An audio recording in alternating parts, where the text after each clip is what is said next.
Thank you very much, honorable chairpersons and learned audience. Assalamu alaikum.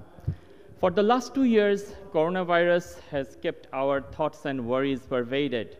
And this is very obviously because we can see the data of highly infection and high mortality. A number of therapeutic ways have been tried for the treatment of COVID-19, and monoclonal antibody, being a forerunner of the infectious disease treatment nowadays, have also been tried.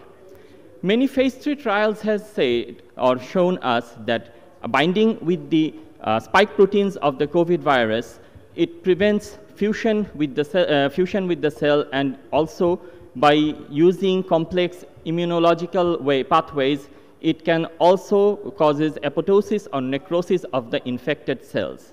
That is why US FDA has authorized for emergency use a number of monoclonal antibodies to be used as infusion or subcutaneously as a single dose, and they have very low rate of side effects that has been depicted at the lower half of the body, the picture. These monoclonal antibodies, or MABs as they are called in short, has been indicated for adults and adolescents weighing more than 40 kilograms. They are to be used in post-exposure prophylaxis, those who have been infected or has been exposed to infected patients, and those who might have high risk for developing severe diseases.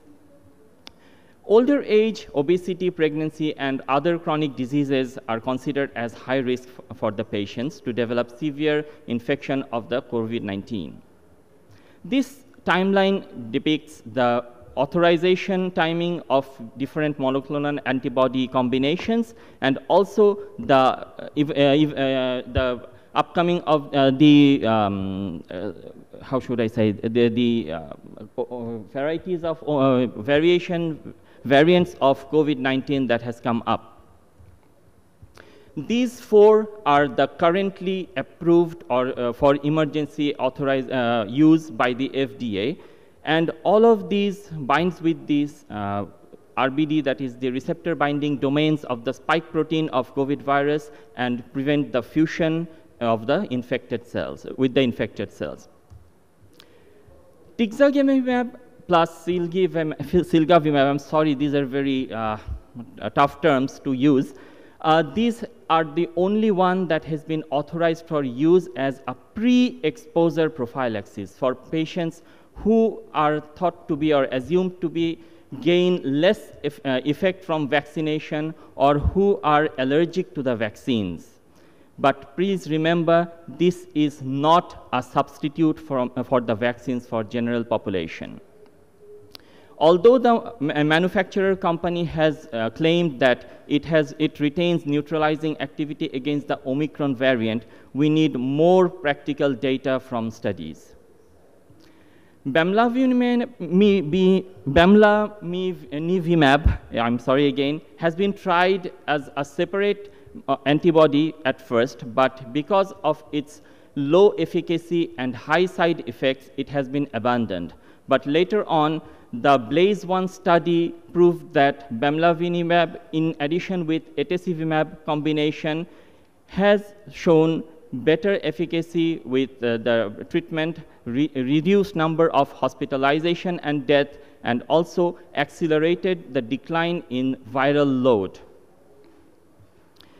Xiang and his colleagues have done a meta-analysis which shows improved outcome in terms of reduction of hospitalization, ICU admission, death, but they found increased number of side effects by using bamlanivimab as a separate entity.